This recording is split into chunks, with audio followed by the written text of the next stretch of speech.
countdown.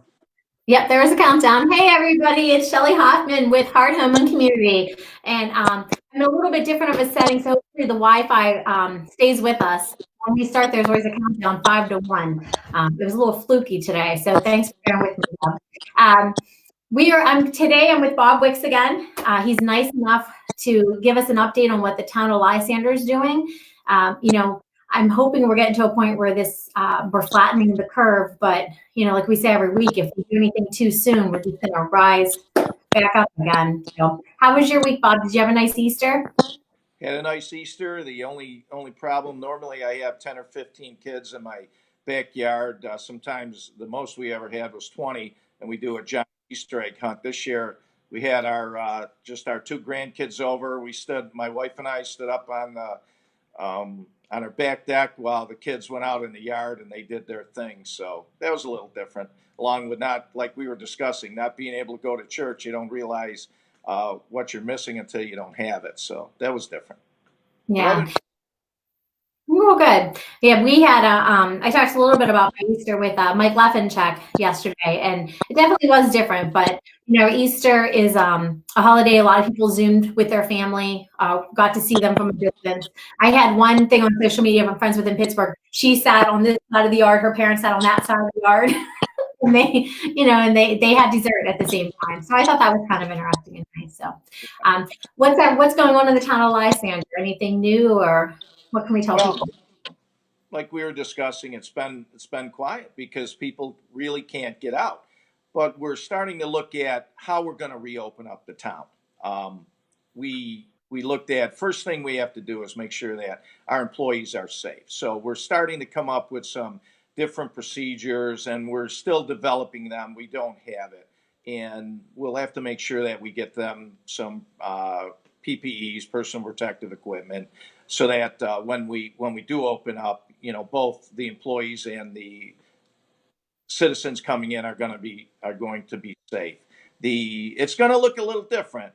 One thing with us, I know I was talking to the county clerk, Lisa Dell, and she's getting some plastic to go up in front to protect, kind of like what you have at Tops and Wegmans, some of these other places, so that you have that barrier. Well, fortunately, the town had done that before, so we already have glass in between the employees and the citizens, which will help protect both of the people. But we have to come up with some of those procedures, and it will look a little different for a while, but that's what we're working on right now.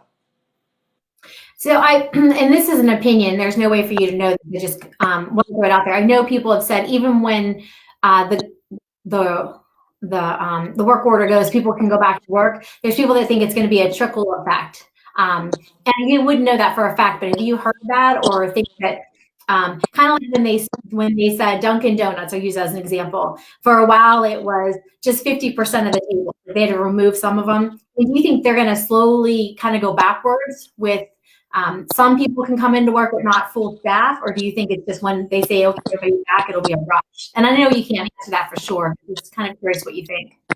That is most likely what's going to happen. If you, like I said, I listen to those briefings every day, and the county executive and the governor, right on up to the president, that's what they're talking about, opening it up slowly to see what happens. Because I think what they're afraid of is that they don't want to get another spike. So if they open it up too soon, they could have problems. So if they open it up slowly, take a look at what they can open up safely. I think that's how it's going to go. And that's the same thing with the town hall. I'm probably going to bring back the employees before I open up the town, because they have some work. Even though they've been working from home, they'll have to get their workstations in place, and probably get caught up on some of the things that they had in the office that they weren't able to do from home. And then once we open it up, it's gonna look, like I said, gonna look a little different. We're not gonna have a lot of people in the town hall all at once. Like, groups of people won't be able to come in. If we start seeing that, then we're gonna have to come up with some other type of procedure to let people in. And right now, we'll see how that goes. But we're still in the development stages to figure out how we're going to do it. But we want to make sure that the employees and the citizens are all safe when they come in and conduct their business. No, that makes sense, and we were kind of talking about that, the same way. Even in my industry, different brokerages handle things differently, and it's like, how do you keep your people safe, and what do you feel the safety is? So, and that's what you're doing with the town. You're like, you want to make sure you're doing the best to keep your people safe, and it makes sense to bring some people in, but not necessarily the public. You have a board meeting coming up, what I understand, and that's usually the place that people congregate and come in and ask questions. How are you guys handling the board meeting this time? Well, the board meetings, what we're doing is we're taping the board meetings. We're not letting people in yet. The governor's sent down an executive order which suspended the open meetings law for the time being, but the town board is still meeting. We meet in our conference room, and we just spread out. I mean, we got about 20 feet apart from each other, but I think that for us, it's been working out okay, and we get that dialogue that people will be able to watch the meetings, and then we tape them. And as soon as we tape them, we have our meetings a little earlier so that we can tape them and get them on as early in the evening as we can, and so that people are able to watch that. This week we're gonna have the meeting, and we're gonna bring in Teresa Golden, our assessor, the assessor for Lysander and Van Buren, and she's going to explain a little bit about the grievance process, because that's going to be a little different as well. She hasn't really worked out. We were just talking about it this morning, trying to figure out how that's gonna look and how that's gonna be conducted. And there will be something in the paper explaining what the procedures will be. But grievance day is June 2nd, so if you can tune in to the board meeting, she should be able to explain that a little bit better. Then it'll be in the paper, so you'll be able to see it. And I think she's going to post it on our website as well. Where can you say you're going to have the meeting a little bit earlier and then post it for people to see? I'm assuming PAC B will have the meeting. Is there any other place that people can see the meeting that you know of? There different. It's on YouTube. You can go on YouTube and get it. But PAC B has it on. There's a couple other sites, Ballsville sites, that put it on. It's usually on pretty quickly. Okay. And another thing that I know that Pat B is doing with this meeting is Teresa's giving kind of just an overview of the process. You've asked her to come in and give that information. I believe Pat is finding a way to kind of edit out that piece of the meeting and promote that even by itself, so the public can farther reach, because it's important for people to understand, if they do want to file a grievance, how did she come up with that number, and how she does that. And we talked about that a little bit last week as well. And we've been talking about that. And I think the biggest problem with assessments, a grievance process, that whole process in general, it needs to be explained a little bit better. And that's what Teresa and I have been talking about, is over the course of this next year, before we hit next tax season and next assessment season, we're gonna do as much as we need to do to make sure that the public understands what that process is. Because I think if people understand what the process is, they'll understand that it is fair. It's not arbitrary. She's not using arbitrary numbers. She does a very good job at explaining it, but it is a process. It is something that you need to ask questions about in order to understand it. And I can tell you, since I've been in this position, I've had conversations with her, and I understand it a lot better than I did prior to being here. And so I want to make sure that the rest of the citizens in the community understand it as well. And we're going to do everything that we need to do to make sure that everybody's questions are answered before this time next year, so we don't get as many phone calls as emails as we've been getting.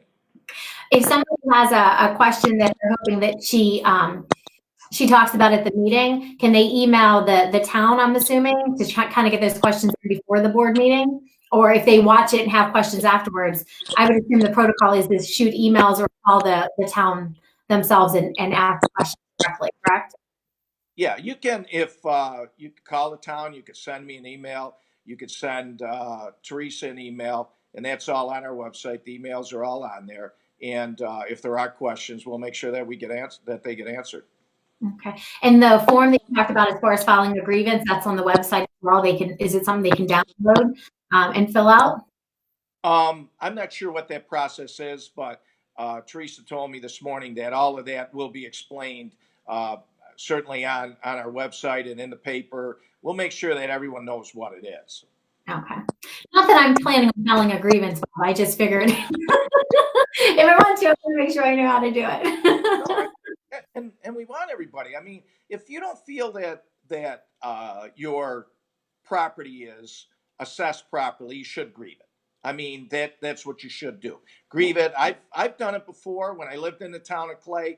I didn't even have to go before to appeal it. I just sent in a letter at the time, and they dropped mine $50,000. It was really out of sight what they were because we were kind of like in what we're in now, where houses were really going up. Housing values went up over the last year or so, and then we had 2008 when they dropped. Well, when they dropped, my house wasn't valued at what they said it was valued at, and I sent in a letter, and they reduced it without me even going in. So it does work but unfortunately, the system uh, mandates that citizens have to do some of the work. So you really have to keep track of your own house. And if you think that it's your own property, if you think that it's appraised or assessed too high, I'm sure nobody's going to complain if it's too low.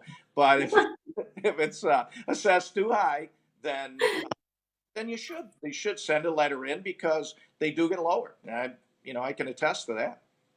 Yeah, I can tell you this is just for conversation when people complain when it's too low, and that's when they go to sell it, and they're looking at that assessed value, and they're trying to get a lot more for the home because the market deems that price, but their assessed value is low. Then they care, but they're not paying taxes on it at that point. And like what people don't understand, what some people don't understand is assessed value and appraised value are two different things.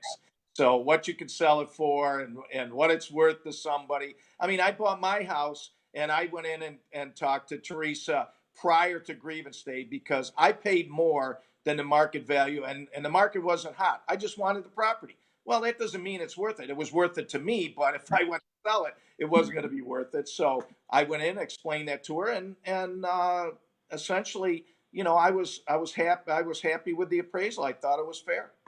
Yeah, and it is a case by case, which is why you have to file your grievance so that if you do feel your house is different and it was lumped into something, and they do take a look at it. I think we talked before. I did that once in Pittsburgh, and mine was lowered. And another time I filed and they said no, and they justified the price of it, and I understood, and and we moved on. But no, but information is key. Getting the information and understanding the process is what will help people at least understand where the number came from. So it's great that you guys are doing that. Yeah, Um, we'll make sure that that's done. And if we get calls, if we have to do it every month, we'll do it. I mean, I want to make sure that people understand it, and it won't be because of lack of information on our part. no, true. So, how about the parks? Anything new with the parks? How's the social distancing going this past week?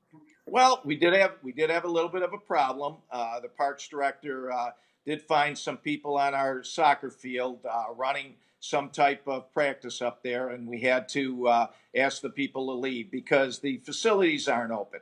Like the county executive said, he likes to play soccer as much as anybody, but you can't do that now, and we can't have those games, basketball, soccer, anything like that. That's why you'll see the snow fence around the playgrounds and things. But we want to keep the park open. And once we explained to the people that the field was closed, we haven't had any other problems. But people could just understand we want to leave it open. So if you want to go walking, walk your dog, the dogs or whatever, we want to keep it open. But you can't use the facilities other than the walking paths and the rest of just the parking area. Well, that's good. And I have heard consistently when people are asked to not social gather in person, there's not a whole lot of disagreement, right? Maybe some grumbling because people want to get out and want to do things, and we're all feeling that feeling of being cooped up. But at least when you ask them, they understood it. So that's good. Anything else new? I mean, it's kind of like becoming almost our normal way of life at this point. People are used to making phone calls and getting redirected, and online stuff is happening.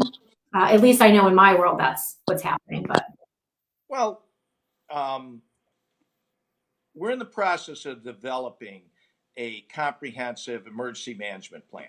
And we're going to do it in conjunction with the town of Van Buren and the village as well. And what this does is just gives us a jump start on it. I mean, now people can really see the importance of having a plan in place. There have been some, you've done a great job.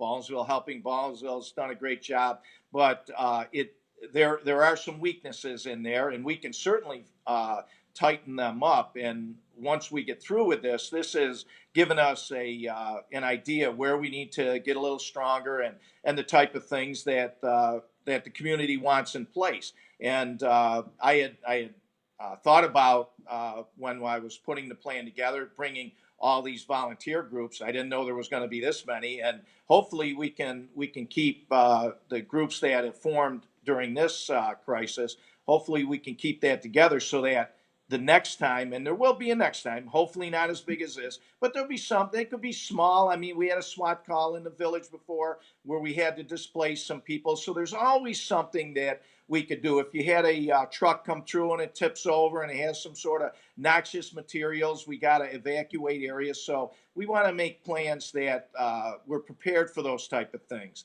And this just helps us. So once we get through with this, we have a good head start. And I think that people will be more willing to get involved with an emergency management plan because now we see that we need it. yeah. Unfortunately, I believe this is something you've talked about, quite a bit. You've come to chambers meetings, and I believe, the church that I belong to, they asked you to come in and talk about emergency. Unfortunately, that was for shooting type stuff. This is more of a virus. And the next time it could be something like with technology. We just don't know. So having a plan in place is definitely going to be beneficial to our community. So I appreciate the fact you guys are working on that. Yeah, and churches are going to be a big part of that emergency plan. Mary Francis just chimed in and agreed and says you guys are all working on that emergency management process. So it's great to see all the town and the village, both towns and village, doing it together, because we really are. It's a Baldwinsville community. We all belong to the same school district. We're in this together. So it's nice to see that. Thank you to all three governments for being a part of that and recognizing the fact that that's needed. Well, I appreciate your time again, Supervisor. Unless there's something else that that we missed or didn't cover and you want to add in, I always look forward to kind of checking in with you weekly and seeing what's going on. Yeah, I mean, I appreciate you doing this, and that's all I have for today.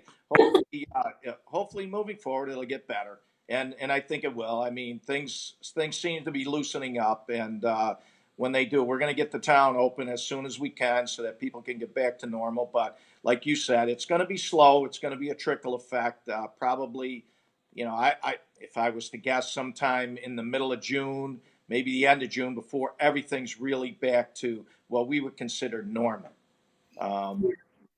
No, unfortunately, I wish I could put like a cry emoji when you made that statement, but I think you're right. I think it's going to be midsummer before we can get back to that. So again, as always, I think you guys are doing a great job. And we appreciate that you're out there kind of keeping things moving as fast as we can. And when I see the board meeting on Thursday, I'll make sure I share it on my site. And just like I know Pat will and Baldwinsville, Hoping Baldwinsville, we're all in this together. So we appreciate everything you're doing. Thanks, Bob. Great.